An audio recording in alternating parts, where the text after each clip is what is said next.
Welcome back to Diagnose Bravo. I am your host, Maury. And Demi. And today we're going to talk about verbal lashings part 2. So last episode, we spoke about memorable verbal lashings. And there was just so many episodes to go over that we were like, we're just going to split this shit in two. So this episode, we're going to talk about Real Housewives of Atlanta and Real Housewives of Potomac with an honorable mention. Yeah, it just seems like most of them are from Atlanta or Potomac because honestly, the way that they speak is it's memorable, it's amazing, it's fun. So let's dive into it. First one that's up, and I don't know if you actually remember Demetria from Real Housewives of Potomac. She Barely. I don't remember yeah. her. I remember her man. Was it Andrew? Was that her man? No, Roger Bob. Oh yes. Yes, Andrew was Roger the Bob. was the other one, Katie. Katie? Yeah, no, Yes. Roger Bob. And the reason why I remember Roger Bob is because everybody was there for Roger Bob. And I posted on Facebook whenever this aired a photo of Michelle Obama with a sign saying that I dated Roger Bob. No one else laughed about it, but I laughed about it, and I think about it to this day. So I clearly recall Roger Bob, and by extension, I recall Demetria. But honestly, just Roger Bob. Damn. Yeah, it's very unfortunate. She wasn't memorable. I had to rewatch this episode. So it's season 7. I don't remember the episode. But it involves Phaedra, which as y'all know, Oof. Phaedra is an opt for me. However, Phaedra really came for Demetria in this episode. Yeah. For context, Demetria was on, I think it was House of Pain with Tyler Perry. Yeah. And She I played actually watched Janine. that. Yes, she had children. She was smoking the cocaina, the crack. Nah, yeah, girl. She was smoking that crack. Yeah, and she didn't have her children. She would like hide behind a window with her cracked out face. Like I I remember that. And at some point Oh I my really did God. enjoy House of Pain. I don't know why I stopped watching Honestly, it. it was good. It I never was. saw the show like full out on TV, but I've watched like episodes on TikTok. I've watched clips on Facebook. So like I know the general premise of the show. Um, but it was a great show. Like it was funny, it was dramatic. Janine was on crack. What's not to like? It was hella dramatic. I really did enjoy it. So because she played the crackhead in House of Pain, Phaedra, being the Southern Belle that she is, asked her if she smoked crack. Yeah, She's that like, was so unfortunate. if you can get into your character, I just wanted to know if that's something you did to get into your character. And it's like, who asks that? That was so bad. Ah, Phaedra. Phaedra knew what the fuck she was doing when she said that shit. She really did. She knew. And the worst part was she's pretending to be so innocent, like, oh, I was just asking a question.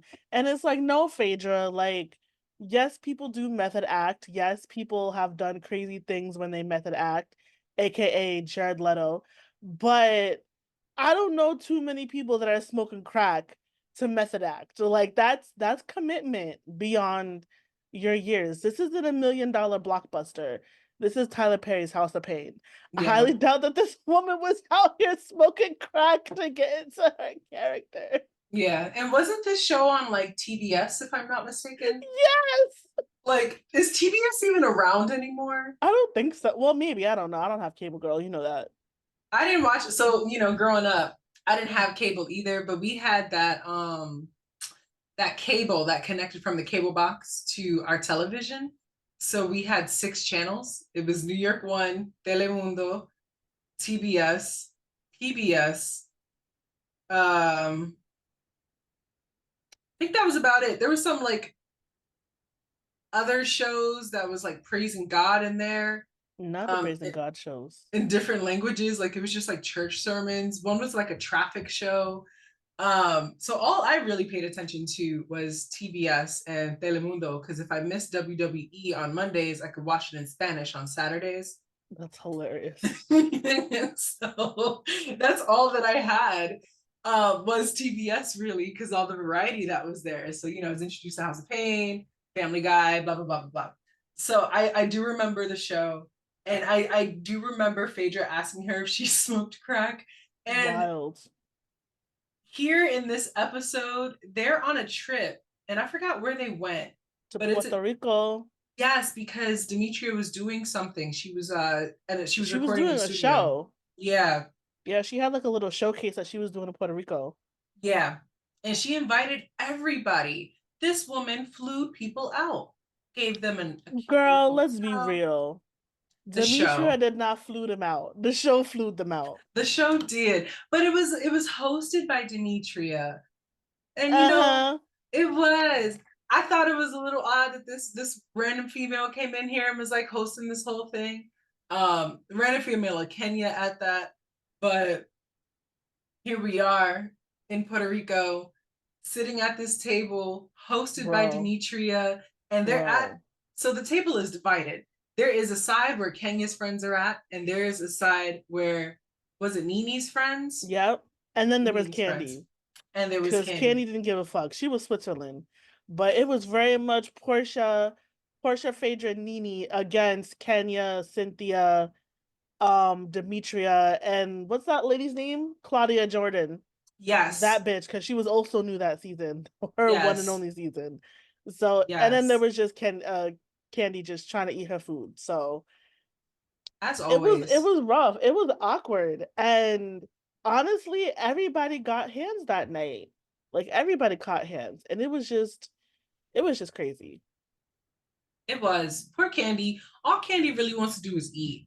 There's two things Facts. you don't mess with her about, or I guess three if you include her children, but that kind of goes without saying. But food and her man, just Mm-hmm. don't disrupt those two processes, and there will be no problem with Candy. The moment those two things are touched, spoken about, or dissed, it's on. It's a wrap. Demetria came for Phaedra. She was talking about Apollo. Well, she was asking her like why she was being shady and stuff, and Mm-hmm. whether or not like Phaedra realized that she was being rude about certain things. And I think Phaedra was also talking about her age, and Phaedra was like, "Girl, like certain women at a certain age just can't be a pop star." Like I said, maybe it would be better if you sang some gospel or did some folk music or some shit. Did say gospel. She really said that shit She at this did. table. She did. Um, so it was just a whole thing. And then the whole crack thing came up, and then it's just downhill from that.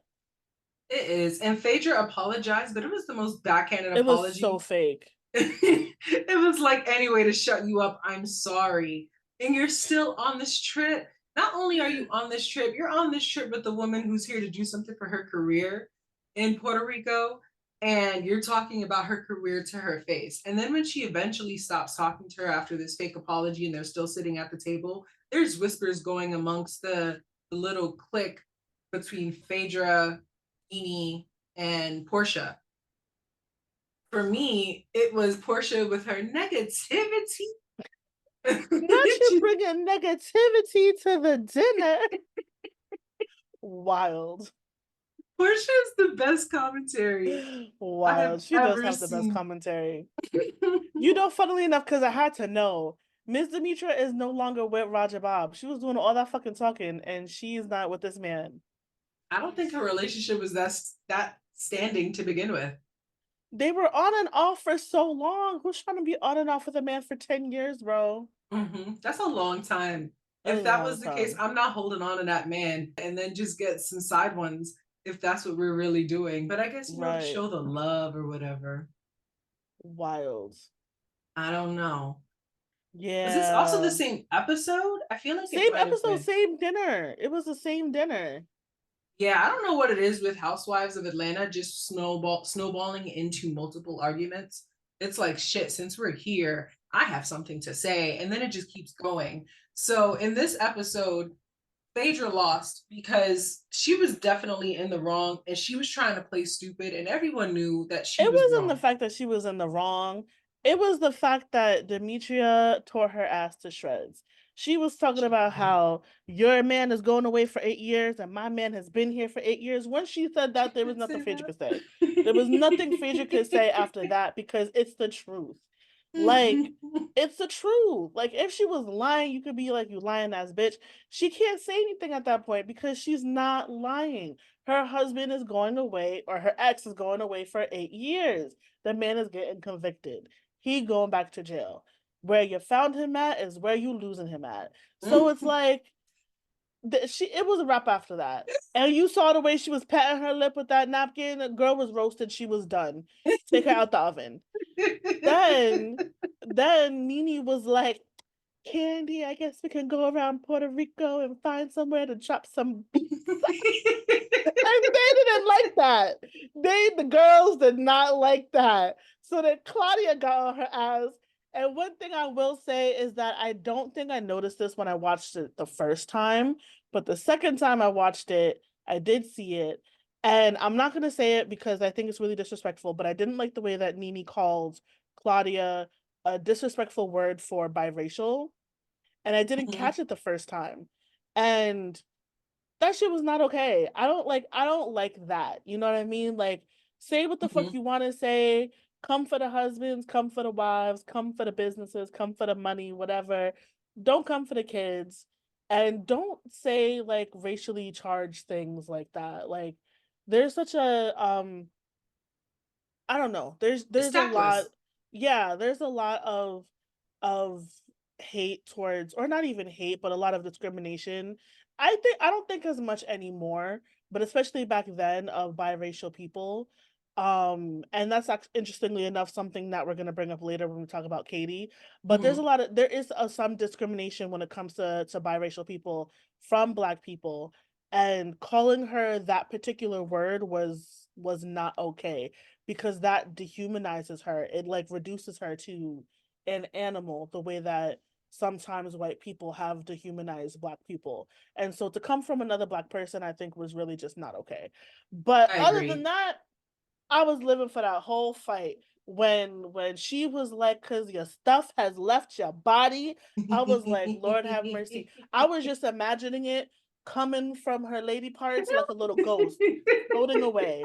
I was like, what is happening? Bro, What is happening? Nene definitely lost that fight. Yeah. I think Claudia, because she's a comedian and she has a natural ability to bounce back after certain things or after certain statements, that it made it easier for her to come for Nene, because Claudia Yeah. had no real beef with Nene. Nene was the one coming to her with all bullshit. Claudia was defending herself. So she was already ready with shit. And the fact that she Yeah. sat there and told her that her cliff left her body was by far the most out of pocket thing It I've heard of one was. woman tell another. It Besides the whole was. colorism thing, because all the colorism that we see between Atlanta and Potomac are absolutely ridiculous. Oh But your God. clit, like that's Yeah. what you're coming for as a woman? Clit? Yeah, yeah, that's Y'all what she got it. did. She said that with her chest. She said that with her chest. And speaking of other things that I didn't like when she called Greg Leaks a slave. Like, again, Yeah. as Black people, let's just stop using stuff like that. As much as I didn't like what Nene said about Claudia and her parentage, I didn't like when she said that about Greg. Greg got nothing to do with this shit. You wasn't even really insulting Greg or anything like that. You just called him her slave. And I'm like, let's just stay away from certain connotations when we are talking to other Black people. That's all I'm saying. But I, as much as I don't like to admit it because I did not particularly enjoy Miss Jordan during this season, Nene definitely did lose that. She lost that one. But she brought it back when she was talking about the motherfucking bob though. She was like, that bob was tight. And then the little xylophone, the xylophone sound whenever she did that. That shit was so funny. Oh God. Oh, I miss Nene on that show, man. Me too. She needs to come back. She was such a character. Lord Jesus, it just always snowballs. And even then, our second fight is still Phaedra because, again, I will continue to say she is my super op. I just don't like her situations. However, I will say this is one of the biggest clapbacks I've ever heard one woman to another in a housewife show. Yeah. Yeah. Just we all know the whole thing with Phaedra and Kenya. And this was And Apollo. episode and Apollo. This was season 6, episode 25. So we're in the reunion at this point. Kenya definitely had something going on for Apollo. Apollo was wrong for messaging Kenya. They were having back and forth conversations. If your wife at any point has indicated, I don't like this bitch, don't talk to this bitch, this is not okay with me, there is a we framework you have to think about in a marriage. And Apollo was like, anyway, I'm gonna send her text messages here and there. Kenya's sending it back. Kenya's clearly giving him cute little pet names or having Yeah. conversations or texting at night, times that you should not be talking. Y'all should not have Yeah. been texting in the first place. Yeah. So that was fault number one. Fault number two is that you kept the conversations going, despite the conversations having cute little pet names and stuff. Because when Candy saw the text messages, she was like, yeah, I wouldn't be okay with this. I don't think any woman would, because the first interaction that we see between between Kenya and Apollo was them playing around the pool, him dunking her in the Bro, that pool was and so carrying wild. her. While And she was there with her own man. And here's my yes, thing. This is why this whole situation bothers me, because I understand that Apollo lied about Kenya saying that she wanted to give him fellatio. I also understand that Apollo lied about Kenya saying that she wanted to meet up with him in LA or whatever it was. mm-hmm, I can clearly understand that those two things are lies. What aren't lies, what was videotaped and shown to us, was her flirting with him. The yeah, pick me behavior with the cigars when she was the only housewife, when the men were together, talking to Apollo, trying to speak to him when all the other women were on their own doing their own thing. Why are you the only housewife speaking to the men? Usually when men are on the trips or whatever, the girls be with each other kikiing, the dudes be with each other kikiing. Like, you don't really see the one of the housewives go chill with the men, especially if that's not one of your husbands. mm-hmm, Second was, I think they were in Mexico, and you talked about how Apollo dunked her into the pool and stuff like that. And not to say that Apollo did not encourage this behavior. Apollo is 100% in the wrong. However, Kenya is not as clean as she tried to make herself out to be. She yep. tried to make it seem like she was completely vindicated because Apollo lied. Yes, Apollo lied, but that doesn't negate the fact that you've been flirting with him since you met him. And it was very uncomfortable. And Phaedra told you how uncomfortable she was that the two of you had this weird friendship, and you Mm-hmm. continue to do it anyway. So, was it appropriate for? Was a lot of Phaedra's hatred towards Kenya a little bit displaced? Yes, but did it not have a foundation on something? Absolutely yes, because Mm-hmm. Kenya's been playing weird games with Apollo since she met Apollo, and it was like by the time that they got to the reunion and she was ready to address some of this shit with Kenya, I'm not mad at the speech. I can't say that I'm mad at the speech. If the speech was harsh, but the speech was lit and it was funny and I laughed. So I don't know what Honestly, else to I'm say. not mad at it either. Because if you really think about it, Kenya wasn't buddy buddy like that with any other husband. Imagine trying that with Greg. Rest in peace, Greg. Imagine trying that with Greg. You would have Oh, Nene got would have had her head. it would have been a Nene would whole have different had her episode. head. Phaedra took that shit with grace. With She grace. did, because it would have been something different with me. I would have been imprisoned. It would have Imprisoned. been something different with me, Double homicide. bro. You Just and did that. him, like both of y'all. It's just like they mysteriously Wild, drowned under circumstances I wild, don't know. I was asleep. I was in my hotel. I don't know. wild. So for her to be that buddy buddy with his husband and still having beef with Phaedra at With this his point wife, right? is Why are you wild. trying to be mad? Why are you trying to be cool with the husband when you beefing with the wife? That's weird behavior. That's pick me behavior. And It at that is. time, Kenya had a whole lot of pick me behavior. And I feel like that's why her relationships that were not going too well at the time. But look, when she Fundamentally deceptive. said, when she said, because what I know is that you had to spend your weekend peddling through sperm banks so you could have a kid. But what you will know, no, she said, she said, but you don't know whether your baby daddy will be a child molester or an axe murderer. Because what you will know is that he went and ejaculated in the cup for a medium-sized pizza and a drink so you could have a baby. Check that. Mic drop. Nothing else to say. I have Nothing else to say. never heard something so wild. And Nothing else to say. Period. There was a period at the end of the sentence. there No was. ... There's no ellipses in this bitch. It was a period. I said what I said. And that's it. It's a jaw-dropping moment. And that's it. And everyone was quiet, but everyone had a reaction. First of all, imagine being Andy during that whole Bro, I don't think Andy knew how to handle himself. Because I'm not gonna lie, I think Apollo knew that he was going to jail, and I think he knew that he was going to jail. I don't remember if he was sentenced already. No, I think that they had arrested him, but he was on bond or whatever. So I think he knew he was going down because I think he really knew that he did it. And I think that he was just gonna act up because that's what he started doing season 7. He was acting up. So like he was saying a whole lot of wild stuff. He was saying all kinds of crazy shit to Kenya. Like, he was saying that, oh, your career is because of me. So I'm your put money on. storyline. Yeah, he was like, put money on my books. Every time you speak, put money on my books. And I'm like, the way that he speaks to women is wild. And I don't think Andy knew how to check that because I don't think any house husband has. Well, I don't know. I've heard that they've said some disrespectful stuff, but I don't know if Andy really knows how to deal with Black people. I'm not gonna hold you. He doesn't. But you know what I do like is that he's cautious about that.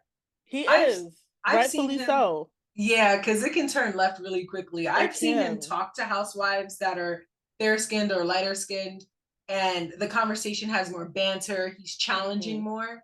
But when it comes to Black housewives, he definitely dials it back. He'll ask questions, he'll make it seem suggestive, but it's not a challenge in a way like that. Unless it's being asked by somebody else, then he's like, okay, I can ask this question.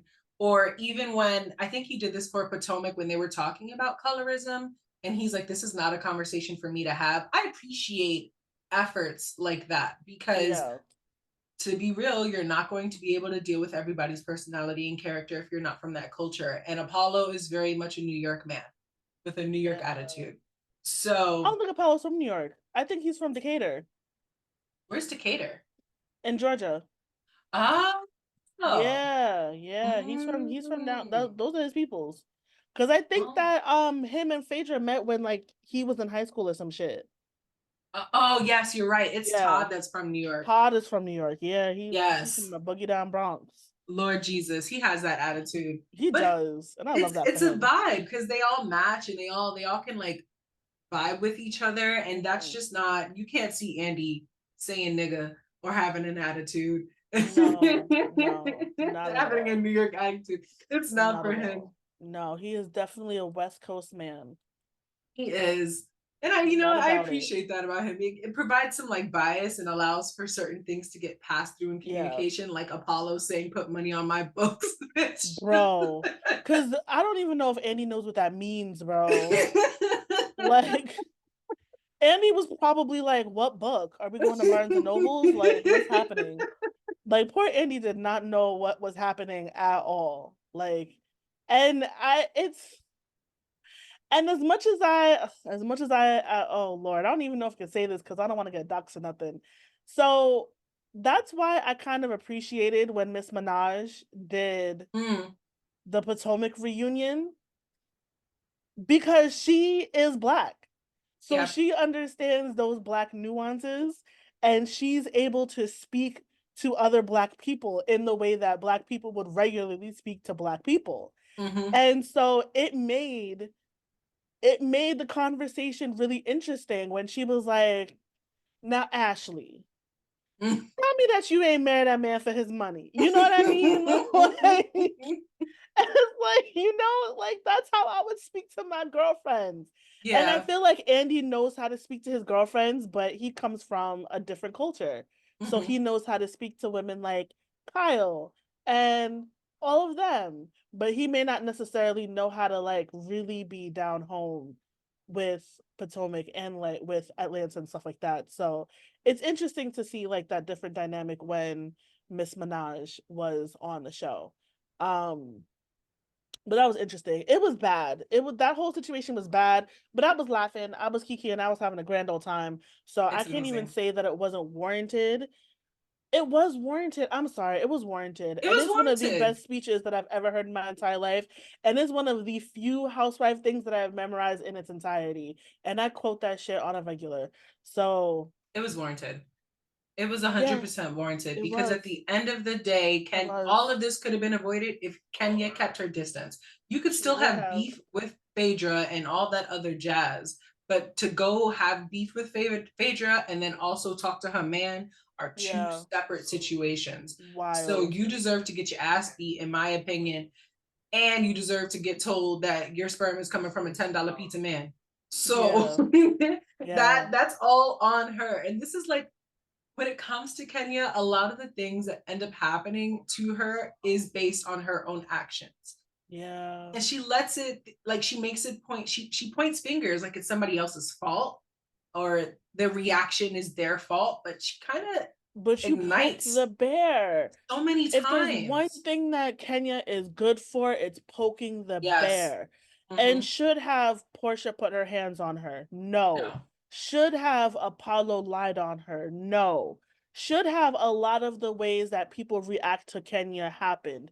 No. Should have she gotten that whole DV situation with what's his name? That that should have never happened to her at Mm-hmm. all. But Kenya has a way of poking bears, and that whole DV situation is a separate situation. Like Yeah. that's something completely different. That shit was wild. Now that That I'm man was thinking about insane. it, that man was crazy, and Breaking her it's garage window. yes, all kinds of crazy stuff, and it really like it just really showed a different side of Kenya. And I really did feel bad for her because I think that she, at the core of it, she really just wants to be loved. Like, and knowing her history and knowing everything that she's been through, she just genuinely wants to have a family. And when you don't have family, you build family wherever you can find it. Mm-hmm. And she really thought that she could build with that man, and that man said no. And the way that he was stalking her and the way that he was like fucking her shit up and hitting her, whatever it was that he was doing, like wild. And it's so crazy to find out because I only found out recently that he got arrested for another DV situation, like I think over the pandemic or something like that. So Yeah. like that. Uh, What's his name? anyway, Matt or something? Matt. There you go. Yeah, Matt. Um, But yeah, and it's a diagnosed moment just because I feel like people with childhood trauma or home trauma try to recreate the chaos as an adult to control it to make it seem yeah, more justifiable, yeah, or make it seem like, well, this is how the situation in my past started and this is how the situation in my present is starting, but I can change it. I can make it different than what it was when I was I can younger. control it or I can defeat it. That's usually what it Yeah. is. Either I can control the Yeah. situation and I can make it work for me, or I can defeat it and show that I was always strong. Yeah. And it takes a lot of healing to realize that you don't need to put yourselves in those situations anymore. And I Mhm. think that, with her ex-husband, thank God she's divorced. So happy Finally. for that. But I think that now she's starting to realize that she no longer has to put herself in those situations. That's a healing journey, bro. It took how long has she Healing been on our journey. TVs? Like Oof. a long time. Many And seasons. many seasons. And I think she's finally now realizing that she does not have to put herself in these situations in order to receive love. Yeah. But when you're a person that wants to receive love and you will do anything in order to receive it, you do some dumb ass shit. And sometimes that makes you an angry person. I think that's why she likes to poke the bear, bro. She loved to Yeah. pick at Portia. That was bullying if I ever seen it. It She was. loved to bully Portia. she went to I can't say that Phaedra was getting bullied, but she was going toe to toe with Kenya with Nene and Phaedra. So she likes to poke the bear. Yeah. But ugh, that was wild. I think it's projection because, Portia wasn't always as developed as she is now. I think that Yeah. she grew through a lot of naivety. Is that how you say that? Yeah, yeah, close enough. Um, Naivete. Yeah, naivete. that word. Yeah. Um, and I think that there's just a sense of like innocence and unknowingness that Portia had that Kenya saw herself within or Yeah. in and And believed you that know, in I think the Portia. thing is that Kenya doesn't have a, and not to say that she's not innocent, but Kenya doesn't have a lot of childlike wonder. And Mm-hmm, I think it's because of how much she went through. Like, she was young when she was going through her shit. She was talking about how she was running away from home at some point, I think like 15, 16 years old. She mm-hmm, was on her own, she was working, so she had no time to be a little doo-doo, you know what I mean? But mm-hmm, then she sees somebody like Portia at her grown ass age who's been given everything, who, I don't know if Portia has experienced any childhood trauma or anything like that, but she sees Portia whose man is footing everything that she could possibly want, where she's basically like an actual fucking housewife. She sees a person like Portia who is, privileged in the way that Kenya has never been privileged. She sees Portia as someone who can maybe not think as hard or not do as much to get where she wants to in life. And that, for someone who's built on survival, that will piss you the fuck off. And mm-hmm, so she poked at Portia because she's like, fuck you. Why do you not have a brain cell to work with? Why do you have a man who is going to give you money and cater to you and let you do what you want and let you just run around and be a socialite? Why do you have all these things when I had to fight for it? That type of insecurity makes you bitter. It mm-hmm. really, really does. She was bitter. And I don't And remember her helping Portia when Portia went through her whole divorce with her ex either. Portia was getting I like mean, put out on the streets and they stuff. were not friends. They were like they weren't friends. I think Portia really tried to be friends with her, but after that whole dinner thing, some association for something, and she called her Miss America instead of Miss Universe, Yeah. or Miss Universe instead of Miss America, or whichever one it was, because God forgive me, I don't know. It was a wrap for Kenya after that. She felt disrespected. She was like, not only are you dumb, but then you disrespect me. What the fuck?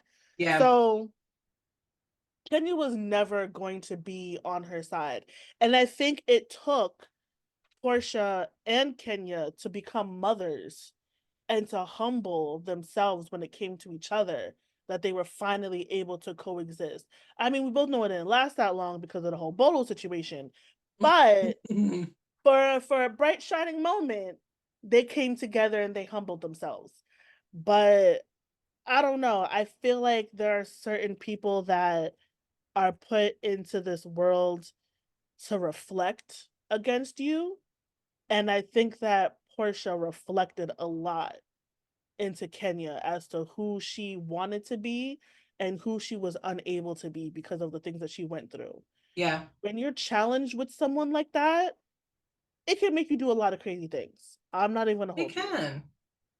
But like get healed and leave people the fuck alone. Go to therapy. Because honestly, it was just she was spilling her bitterness out onto everybody. And I mean that's what Yeah. gave her the drama for the show. That was her storyline, not Apollo. Oh, she was drama. Yeah, she She still was, is. and I'm It's not gonna just lie, as much as I did not enjoy her in her early seasons, she she really did her thing. Like, she really made the show what it is. Like, honestly, if you could say like who really made the show what it is today, I would have to give it to Kenya as well as Nene. Like, mhm. Nene is a founding member. Obviously, she's an OG, but Kenya really carried the torch. Like, and that's why Kenya and Nene were always first chair.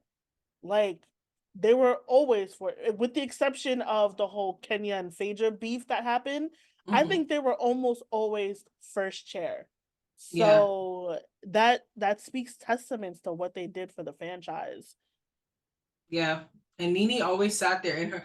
Have you ever realized how harsh Nene is during the reunion? She's Yeah. stone-faced mean in the reunion. Andy I asks think a she question and gets Andy looks defensive. afraid. Yeah, it's Yeah, it's definitely defense, but it's Andy, you could see defense. the fright in his question, the Yeah, shakiness in his voice, yeah. because he just knows Because she's she gonna come off cold. stonewalls. Yeah, she Yeah. stonewalls. And I don't know what it is. I feel like she sees the things that she's done when she watches the show, and she just doesn't want to necessarily be accountable for it. Mm. And I think at some point when she started getting on Broadway and she was on Glee, she felt like she was too good for the housewives. Like, I think that's genuinely what her thought process was, is that these bitches are my sons. Like, I could see that because I think at some point she definitely would talk herself up, and not to say that her accomplishments aren't warranted. It acknowledgement and praise is warranted to hard work and efforts and all that good jazz, especially when her first job was a stripper. That's a hard time. mm-hmm, So to be able to go from that to where you at now to being on Broadway is worth the round of applause. mm-hmm, However, don't forget where you came from. Don't think you're better than anybody else. Just live your life humbly and be happy. Like the way that, and not to make comparisons because everyone handles their success differently. But I really enjoy the way that Candy is successful and doesn't necessarily rub it in people's face until they yeah, challenge it. I feel like yeah, Nene defensively just brings up the fact that she's successful to as her armor. yeah. Um, but Candy, because she's worldwide. You can't stop her. Oh, Kenny's worldwide. But you don't The see her buck bring that stops for up. her. Like, Yeah. You don't see her he's bring just that up telling her just that she's cause. that bitch. Like, And I love that about Candy. You be where we're she's at. amazing. We love Candy here. And she's so pivotal. I love her so much. But yeah, it's a hard time, especially as a Black woman, just being able to try to make it. So I Yeah, see her armor, I understand her armor, but in the reunions, watching her, I think is the hardest moments to see her in. Because I yeah. love her throughout the show, but then the moment we get to the reunion, I'm like, can you talk a little nicer? Can you I calm down think the just a little? reunions come with a level of vulnerability that Yeah, Nene just does not allow herself to have.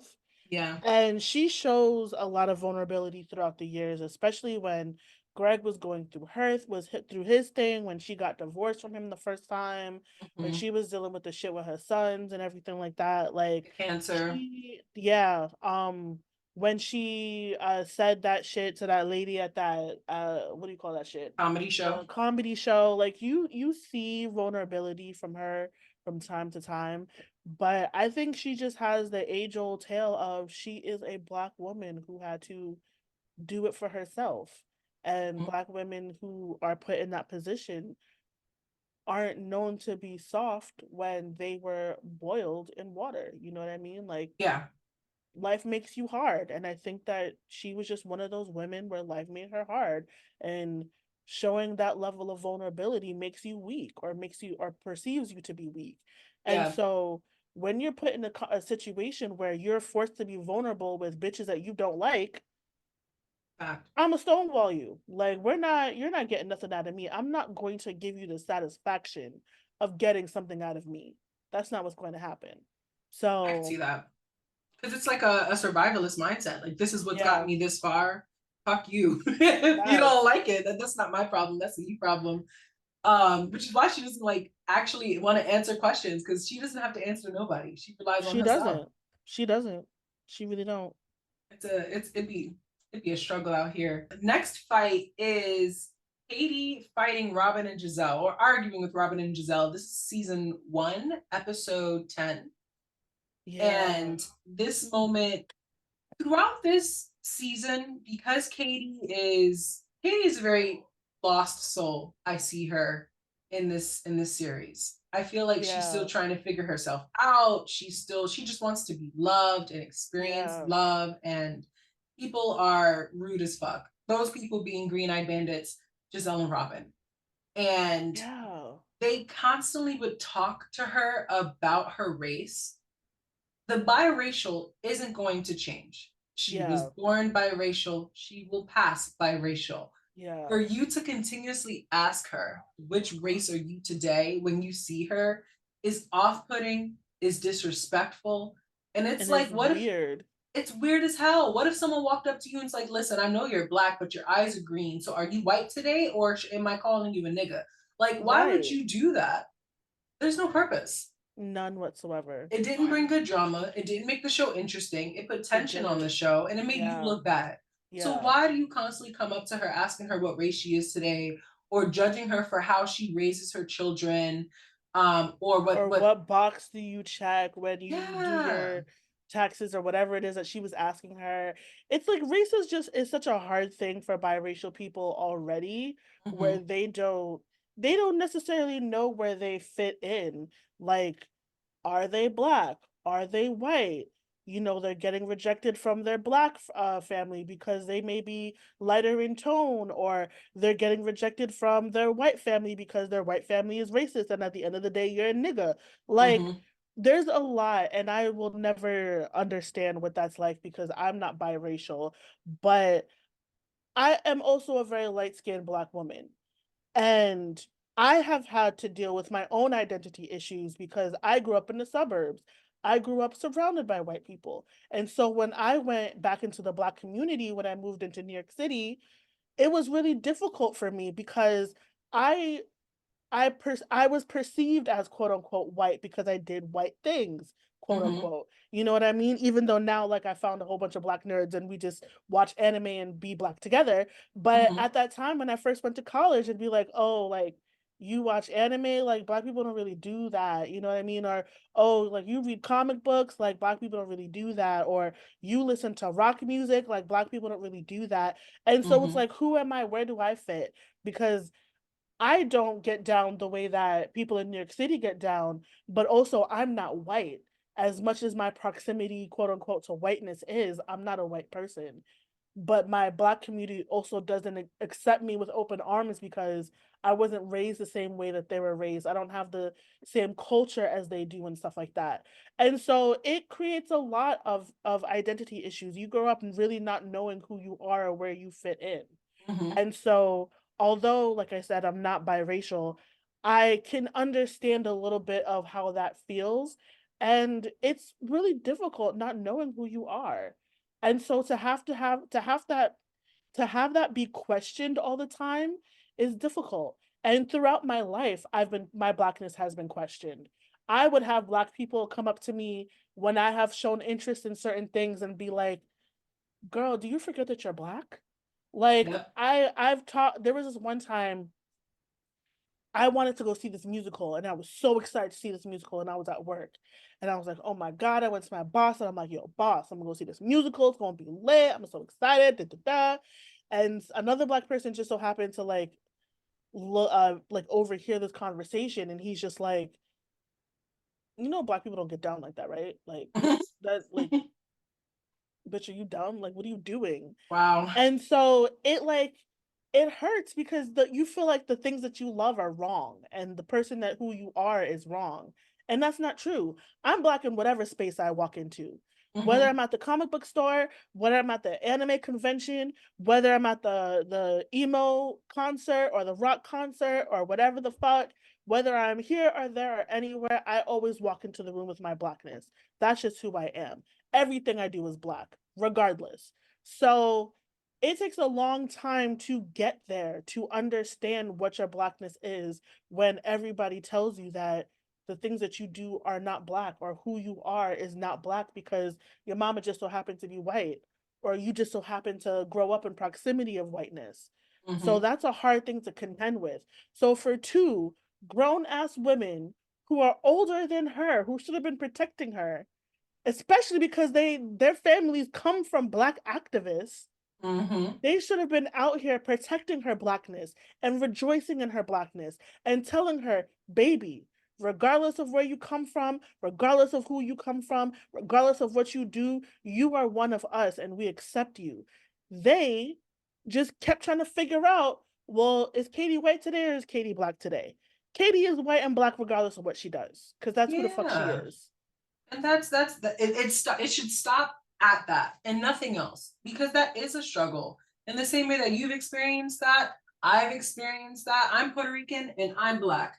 To my Puerto Rican family, they call me white. To my Black family, they call me white. I'm not sure where I'm fitting in that, and it's always been like that. Like even as a I'm kid, sorry, everybody keep calling you white girl. everybody. And for my Hispanic family, it's not just white; it's blanquita.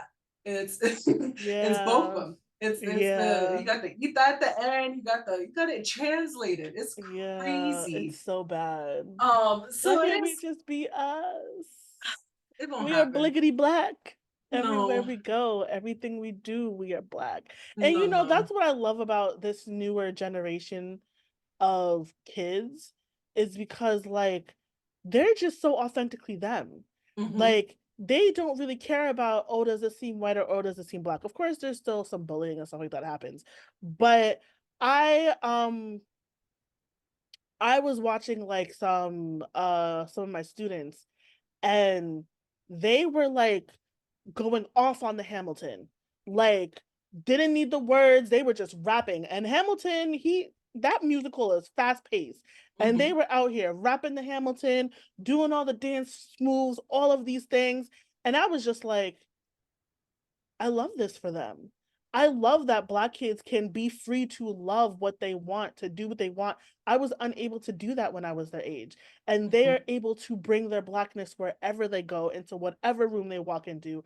And that is such a beautiful thing. And I know that they are going to appreciate themselves for who they are, as well as what their skin color is. And that's amazing. That's what the world should be like. You should be Yeah. able to walk in wherever you want as the person that you are. There's more acceptance. And I think that's because there's many factors, but there's just more exposure, which Yeah. is important. And for you to sit there and be exposed to someone who's biracial instead of trying to understand them, they took the time out of their day to judge her. Yeah. And this is one of the reasons why I can't enjoy Gizelle and Robin. Because there's just so much of a race component within them that it eliminates respect for boundaries, but Yeah. it doesn't apply to them for some reason. Like Yeah. it's wild. So while they're coming for Katie, Katie starts coming back for them.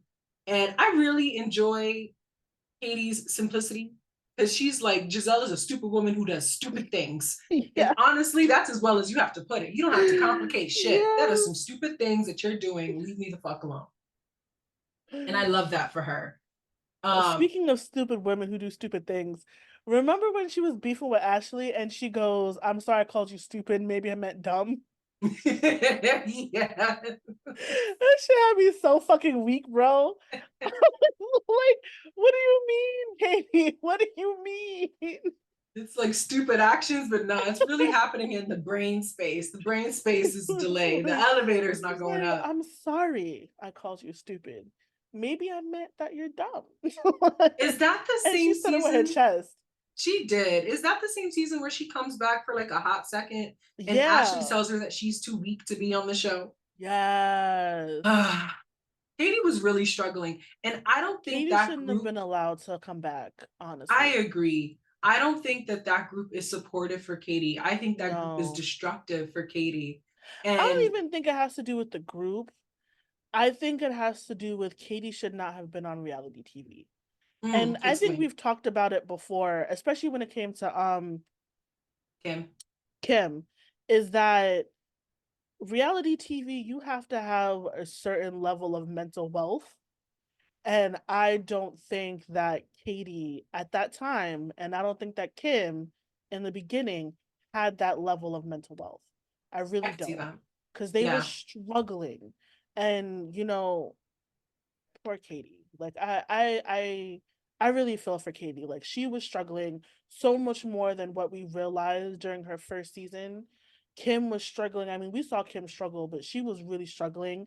And I think that reality TV plays on the vulnerability of certain people, and I don't think it's right. And it's we not. we have talked about that. I mean, not to bring like a completely different franchise into it, but Love is Blind Queer. Like when we saw Mm. that, I don't remember their name. Do you remember their name? Oh, The but I know the couple you're Australian? talking about. Yeah. The Asian Australian whose name is escaping me right now. Um, they clearly had a lot of trauma. They clearly had a lot of stuff going on. Reality TV was not the place for them to explore that. And to sit and watch that person have a mental breakdown on TV It's is hard. uncomfortable. And Yeah. that should not be allowed to happen. I mean, there should be so much more screening, so much more that's being done. And I understand that people want the drama for the sake of reality TV and for the sake of the entertainment, but there gets to a point where it just goes too far. And I think that with Katie and with Kim, I think that it went way too far. I feel like they should not have been allowed to be on the show with where they were mentally, I agree. because it not only do you start at a deficit, but then it's just negative. Like it's just negative shit. Yeah. Like You got your own demons. Now you're gonna sit there and deal with other people's demons, and now all of that's being recorded, and everyone is watching your demons. You haven't even right, addressed half of those. right. So for that to And now people just are be brought to making your fun of face. you, making fun of the way you look, making fun of the things you wear. You're Hmm. drinking all the time because we all know that these shows encourages the alcoholism. Hmm. Like it's just a lot. And I really enjoyed Katie. I really do miss her. I think she was really funny. I enjoyed the things that she said. I enjoyed her wackadoo moments. But I will say that I hope that Katie never comes back, because I want her to go live her life and to be well and to do I what she agree. needs to. Um, but that shit was funny. Like that It shit was funny, was. and it was warranted because Giselle and Juan Dixon roommate, like it just did not make any sense. Like their questions did not make any sense. Like it was just weird. Like when they were like, like what's his name? Gollum was out here touching Andrew's butt. Is that a white person thing? Come on. We How all is she know that that supposed to was answer that? we all know that that was a Gollum thing. Like Yeah. we all know Yeah. that was that was his thing. I don't know about it being a white thing, but I definitely know that it was his thing. It was his Like thing because he was groping the cast, he was groping other husbands, he was trying to do other things to other husbands' body parts. Like this particular man had no boundaries physically and verbally. He just said the things that he wanted to say and then had the money to back it up. Because if you mhm. try to speak against it, he's just gonna sue you. Right. So the way that that man operated had nothing to do with Ashley. And the way that Andrew, which is Katie's man, operated had nothing to do with Katie. If you really wanted to know, which is what Ashley and Katie brought up, why don't you ask them instead of asking us? We don't speak for Right. them. Just because we're light skinned and just because I'm biracial doesn't mean I know if it's a white thing for one white man to touch another white man's butt. If you're so curious, then ask them. And if you don't ask them, because it makes you uncomfortable or if it feels wrong, then the answer is it's uncomfortable and it feels wrong and you should leave it there. Like Yeah. you're bringing this to television for what? Yeah. Because you still suck. Like your storyline is just you talking about other people. You still suck. Yeah. It's Yeah. just terrible the way that they It was, operate. yeah, that was just so uncomfortable. Yeah. And as much as I don't really like Charisse, I think she brought up a good message when they had their come to Jesus moment at the lunch. She was like, the way that you guys talk about race is kind of crazy. Like it's Hmm. more accusatory than wanting to understand for Mm. knowledge sake. And it's like if you genuinely wanted to know, if you genuinely wanted to be respectful of the situation, that is not the way you ask that. Yeah. It's not. But if you're trying to be shady, yeah, that's the way you ask that. Because I'm gonna come up to you, girl, and I'm gonna be like, so that's how your man gives it up. He's just out here touching other men's. Like, you know what I mean? But if I'm trying to be like genuinely respectful, I don't really know much about that culture. Yo, like, I notice your man does this thing. Like, is that something that's normal from where he comes from? You know what I mean? Like, Hmm. that's something different. But they were just out here being messy as always. So, tomatoes, tomatoes, tomatoes for those two. But Katie, I rocks with Katie. Katie, please don't come back though.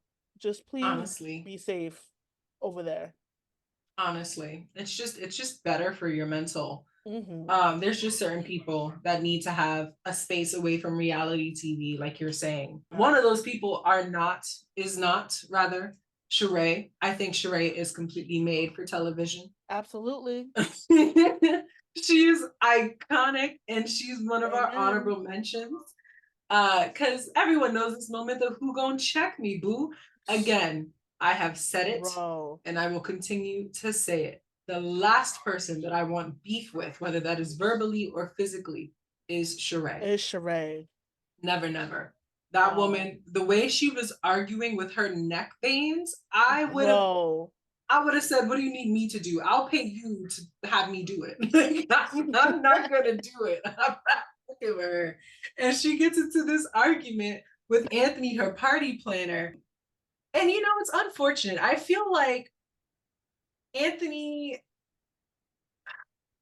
Okay, so the issue was Sheree likes to be as involved as possible. Anthony said that Mm-hmm. she wasn't being as involved and she didn't answer the phone. And the conversation turned tense really quickly because instead of it being communication, it was pointing fingers and It blaming. was And accusatory. yeah, it was just, you didn't do this. Well, I didn't do this and you didn't do this. And it just rose really, really quickly. And both got And really I think defensive. like Anthony was also trying to like he was Stunt. trying to show her that he was that nigga because Mm-hmm. she was asking for, I don't know if her name was Renee or something. That's for some reason the name that's coming up to me. But she was like, "Oh, where is such and such?" We just gonna call her Renee because I don't remember what her name is.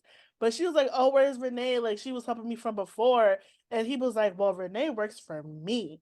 If you want to do anything, you got to go through me." And it's like, okay, but also relax. And Sheree does. We all know that Sheree does not like to be told what to do. She don't Mm-hmm. like when people like try to big up on her. Just like she didn't like it when Nene does it. She didn't like it when Kenya does it. Like, don't try to shame her. That's not what's going to work for you.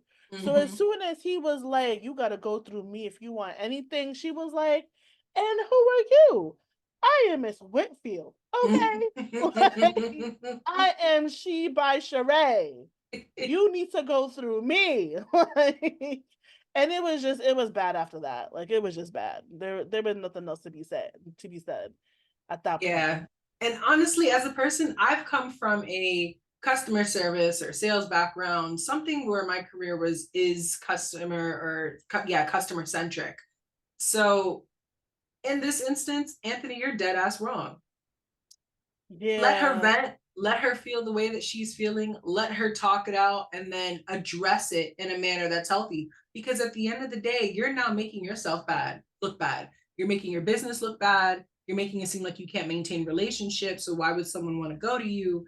And all Sheree really wanted was details. And you had all these grand ideas, according to Sheree, with the helicopter and the stuff, but helicopter stuff never happened. Girl, Plans girl. did not seem to be made. Sorry. Maury. Candy Helicopter. just quit the housewives. What? Candy just quit the housewives. Yes. Oh, I have chills going through my body. Please don't say that. Not exit. Yes. Exit. Candy just she just left. I'm gonna take a break. Oh, girl. The show is over. It's just like after you really have time to think. And a friend of mine was like, "Why do you keep doing it?" And I was like, "Well, I think I've just been doing it for so long. It feels weird not to do it. You know what? I'm gonna take a break. I'm going to take a moment. I'm not coming back this year." Candy, no. Candy left. Candy left. Oh my God. That's wild. Oh my God. Oh my God. That's crazy. And That's you know, girl, you was not listening to me so much. I had to say your government. Like oh no. I was like, shut up. I thought you Like, were saying girl about the helicopter. no, I was trying so hard Man, to get it out. fuck the helicopter, Candy. No. I was just trying to get it out. Oh no.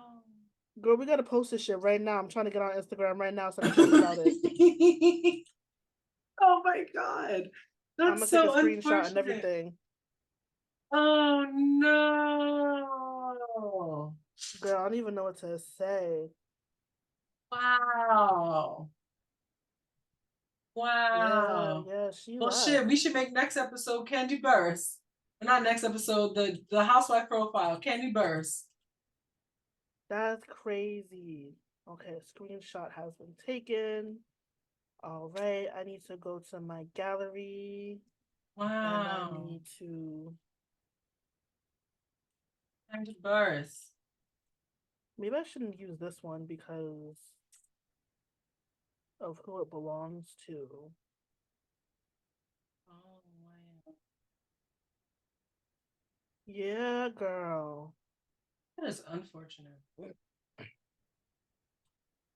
Wow. Well, we can wrap up this episode. Um, but yeah, he was making all these empty promises and not really doing the customer service things that you should do. And you're in event planning. You should know as a party or an event planner that people are going to get upset, people are going to have high tensions, and it is your job to de-escalate and reassure. He did not do that. Instead, he called her a bitch and said that he was going to rock her, and people had to close the door. Like, Girl. it just went left. And again, Sheree's veins in her neck has scared me and scarred me since. I do not want her to ever yell at me. I cannot imagine when her children act up and she yelling at them. It's just, I would keep that Right. anger over there. And that's our only honorable mention for today. And those are our last memorable verbal lashings. I hope y'all enjoyed today's episode, and we will see you next week. Next week, we're actually going to talk about the Salt Lake City reunion. We've been holding off on that just because we want to watch it as a whole. We know that Monica is not returning. We're equally sad about that, but we will talk about that next time, and we will see y'all later. Bye, everybody. See you next week. Drink water and touch some grass.